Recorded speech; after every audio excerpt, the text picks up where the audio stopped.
அதெல்லாம் இருக்கிறதா அரசியல், அதெல்லாம் ரொம்ப அரசியல், இதெல்லாம் சாதாரணமாப்பா.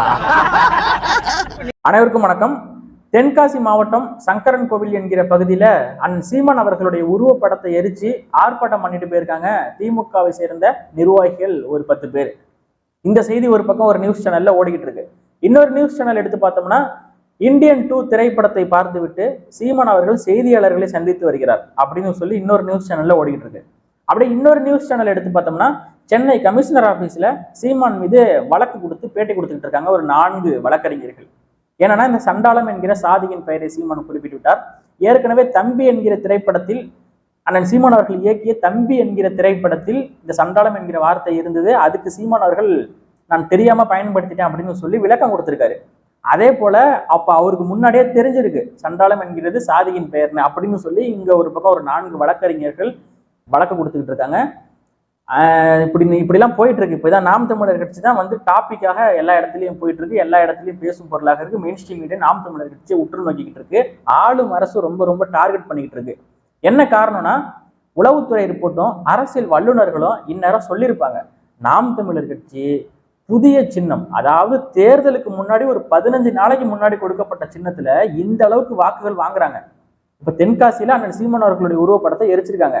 தென்காசியில வேட்பாளரான என்ன இசை மதிவாணன் அவர்கள் வாங்கிய வாக்குங்கிறது 1,30,000 வாக்குகள்.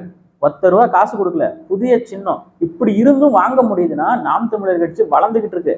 ஏன்னா பாராளுமன்ற தேர்தலை பொறுத்த அளவுக்கு மக்களுடைய சிந்தனை பிரதமரை தேர்ந்தெடுக்கிறது தான். அந்த சிந்தனையில வாக்கு செலுத்துவாங்க. அப்போ கோல் வந்து டார்கெட் வேற. அப்படி இருக்கக்கூடிய பட்சத்துல நாம் தமிழர் கட்சி இன்னைக்கு கடந்த முறை வாங்கிய வாக்குகளை விட அதிகமான வாக்குகளை வாங்குறாங்க. அப்போ 2026 சட்டமன்ற தேர்தலை பொறுத்தளவுக்கு நாம் தமிழர் கட்சிக்கு மக்கள் அதிகப்படியான நபர்கள் வாக்கு செலுத்த போறாங்க. நாம் தமிழர் கட்சி வளர்ந்துருச்சு, இப்பயே அவங்களை அடக்க ஒடுக்க பாருங்க அப்படிங்கிற ரிப்போர்ட் போயிருக்கு. அதனாலதான் நாம் தமிழர் கட்சியை குறி வச்சு வேலை பார்த்துக்கிட்டு இருக்காங்க ஆளும் அரசாங்கம். இத்தனை கட்சி இருக்கிறப்ப நாம் தமிழர் கட்சியை மட்டுமே குறிப்பாத்து சாட்டை துறைமுருகன் எப்படி தூக்கலாம், சீமானை எப்படி கைது பண்ணலாம், இதை மட்டுமே யோசிச்சுக்கிட்டு இருக்காங்க. இதுக்குன்னே ஒரு 11 பேர் கொண்ட குழு திமுகவோட பெய்டு புரோக்கரா வேலை பார்த்துக்கிட்டு இருக்காங்கிறது வெளிப்படையாக தெரியுது. எந்த நேரமும் சீமான் நாம் தமிழர் கட்சி இந்த நகர்வுகளை அசைவுகளை நோட் பண்ணிக்கிட்டே இருக்காங்க. போன் பேசினா ஒட்டி கேட்கறாங்களாம்.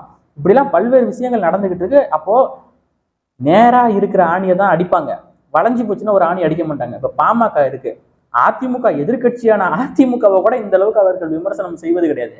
நாம் தமிழர் கட்சியை மட்டும்தான் இவர்கள் கடுமையாக விமர்சனம் செய்து கொண்டிருக்கிறார்கள்.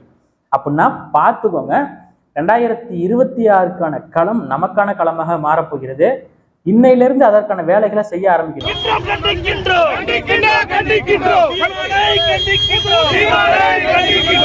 நீங்க வந்து பாத்தீங்கன்னா மக்களே, சண்டாளா அப்படிங்கிற ஒரு சாதியை இழிவுபடுத்திட்டோம்னு சொல்றாங்க.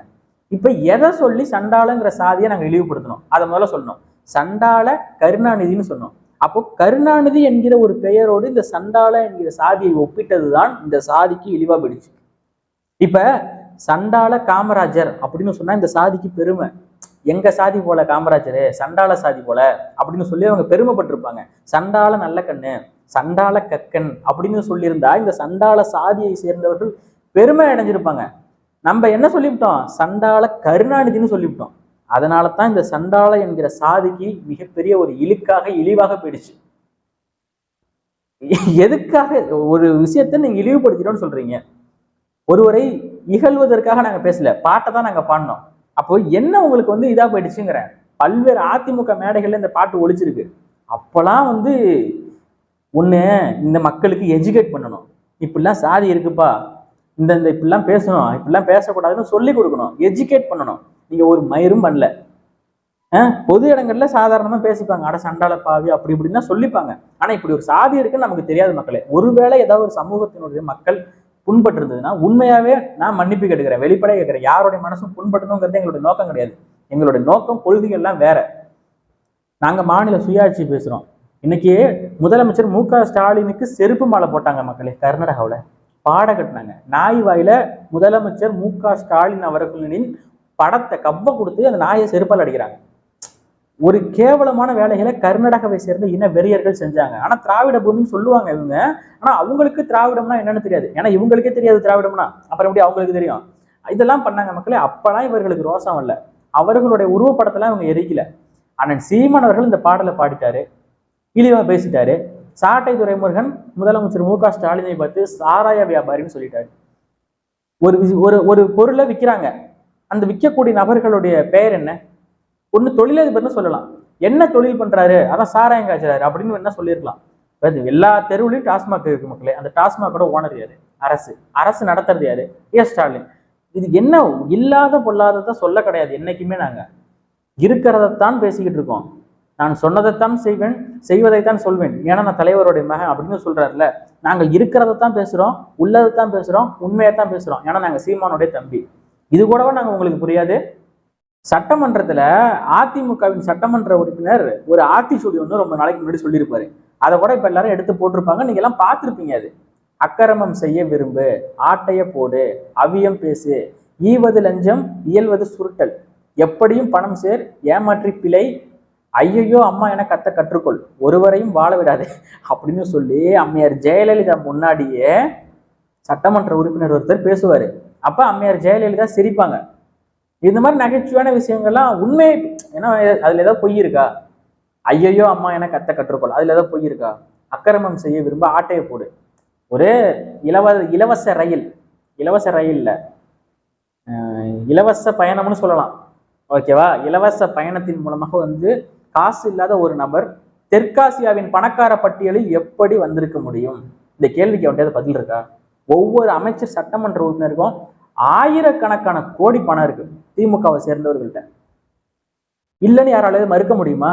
ஏன் எங்க ஐயா காமராஜர்ட்டையும் கக்கன்ட்டையும் ஒரு காசு இல்லாம இறக்கும்போது ஒரு ஒரு 100 ரூபாயோட இறந்தாங்க. அவங்க எளிய வாழ்க்கையை வாழ்ந்தாங்க. அப்ப அவங்க எல்லாம் ஊழல் பண்ணல, இருக்கிறத எடுத்து மக்களுக்கு கொடுத்தாங்க, ஒரு சிறப்பான ஆட்சியை கொடுத்தாங்க. அமைச்சரவை அவ்வளவு நேர்மையா இருந்தது, அநாகரிக அரசியல் கிடையாது. சரிங்களா?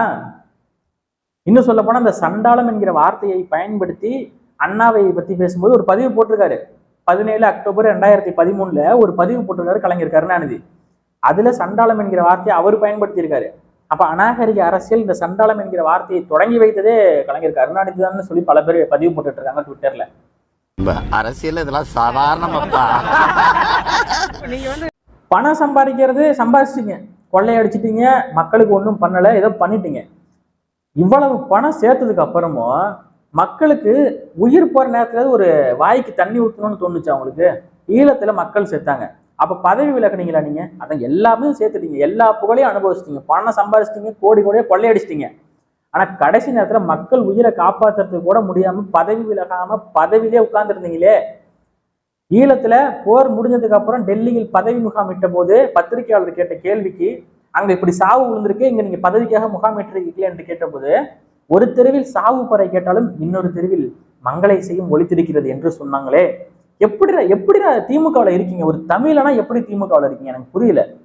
நம் இனத்தை கொன்றொழித்த காங்கிரஸ் கூட நின்ற திமுக, இது கூட எப்படிதான் இருக்காங்கன்னு தெரியல. பணம் சம்பாதிக்கணும் நோக்கம்தான் திமுகவில் இருக்கீங்க, பணம் சம்பாதிக்கணுங்கிறதா உங்களோட முதன்மையான நோக்கம், வேற ஒன்றும் கிடையாது. கொள்கை கோட்பாடோ திராவிடம் என்கிற சித்தாந்தமோ எதுவும் கிடையாது. ஆனா கொஞ்சமாவது மானரோசத்தோட இருங்க. அண்ணன் சீமான் அவர்களை உருவப்படத்தை எடுக்கிறீங்க, அங்க கர்நாடகாவில் போய் பண்ண முடியுமா உங்களால? அறுத்து விட்டுருவோம், அடியோட பிடிச்சி அறுத்து விட்டு ஒரு ஆண்டு அனுப்பி விட்டுருவோம். ஏன்னா பல பேர்த்தையும் ஏற்கனவே அறுத்து விட்டுருக்காங்க, அப்பயும் அந்த மக்களுக்கு ஒன்றும் செய்யல. தமிழ் மக்களை, பெண்களை ஒரு மார்பு அறுத்து விட்டுருக்காங்க, ஆண்களை பிடிச்சி தலையெல்லாம் வெட்டி பல பேரை கொலை பண்ணியிருக்காங்க. யாரு மேலேயும் எஃப்ஐஆர் எதுவுமே போட்டது கிடையாது.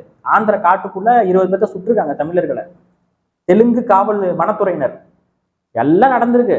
அப்பெல்லாம் வராத ரோசம் இப்ப வந்துருச்சா அவங்களுக்கு? ரொம்ப ரோசம் தாங்க முடியல, கோவம் தாங்க முடியலன்னா கள்ளக்குறிச்சி வெள்ளிமலையில போயிட்டு ஆளுக்கு ஒரு பாக்கெட் வாங்கி குடிங்க, சரியா போகும். இன்னும் ஓடிட்டு தான் இருக்காங்க.